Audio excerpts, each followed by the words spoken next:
Kita ke informasi lain, Saudara. Polda Aceh telah menetapkan tersangka dalam kasus sapi kurus di UPTD Sare, Kabupaten Aceh Besar pada 2017 silam. Adanya sapi kurus tersebut diduga lantaran adanya markup anggaran.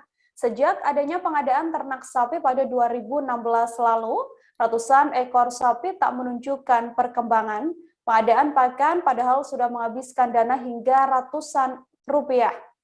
Kasus ini pun kemudian menjadi atensi pihak Polda Aceh hingga selama hampir 2 tahun Polda Aceh telah melakukan penyelidikan dan juga penyidikan. Untuk mengetahui bagaimana informasi lebih lengkapnya, tersambung bersama saya wartawan Serambi Indonesia, ada Subur Dani di sana. Halo, Dani, bisa dijelaskan terkait kasus dugaan penyalahgunaan anggaran ini, awal mulanya kasus ini bisa terbongkar seperti apa?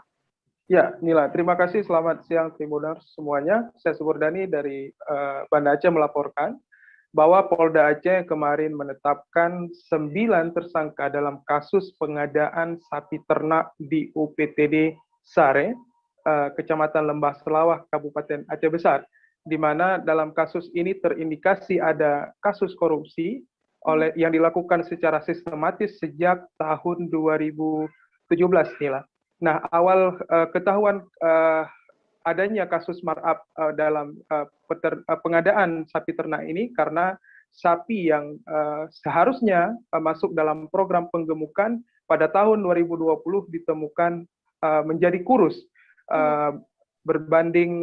sangat berbanding daripada program yang sedang dilakukan. Dan kemudian kasus ini dilaporkan oleh salah satu LSM ke Polda Aceh dan menjadi atensi Polda Aceh.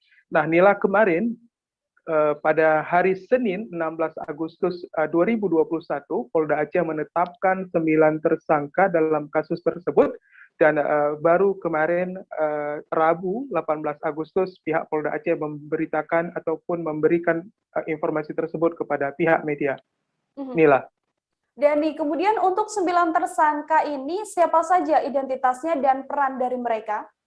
Ya, 9 tersangka sayangnya nilai ya, polisi hanya memberikan inisial. Yang pertama ada ZY selaku pengguna anggaran, kemudian ada SS ketua Pokja, kemudian ada AK selaku sekretaris Pokja, lalu ada DW anggota Pokja, AH selaku KPA atau PPK maksud kami, kemudian ada IPS selaku PPTK, HA selaku ketua PH HP, KW selaku direktur swasta, dan ESY selaku petugas lapangan CV. Nah, ke-9 tersangka ini, Irda, bisa kami laporkan menurut laporan daripada Dirreskrimsus Polda Aceh Kombes Pol Soni Sonjaya, mereka punya peran masing-masing sesuai jabatan ataupun tugas mereka sendiri. Untuk saat ini, Dani, apakah para tersangka ini sudah langsung ditahan oleh pihak kepolisian atau update terbarunya seperti apa? Ya, update terbaru tadi pagi kita mengonfirmasi kepada Kabid Humas Polda Aceh Kombes Pol Wirnardi, saat ini mereka tidak ditahan, Wirda, karena hingga hari ini mereka sangat kooperatif dalam memenuhi panggilan pihak penyidik, dan nantinya untuk ditahan akan kembali digelar perkara, Wirda. Oke, terkait total kerugian, Dani, total kerugian negara dalam kasus korupsi sapi kurus ini berkisar berapa? Ya, bisa kami laporkan juga, Irda, bahwa total anggaran yang digunakan dalam program penggemukan sapi ini bersumber dari dana otsus ataupun dana otonomi khusus Aceh sebanyak 158 miliar.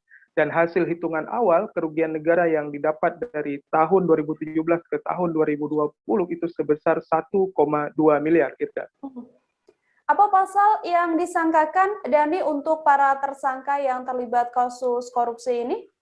Hingga saat ini pihak Polda Aceh belum menyatakan itu karena akan kembali digelar perkara nantinya, Irda. Oke, terima kasih banyak Suburdani, wartawan Serambi Indonesia, atas laporan Anda. Selamat bertugas kembali.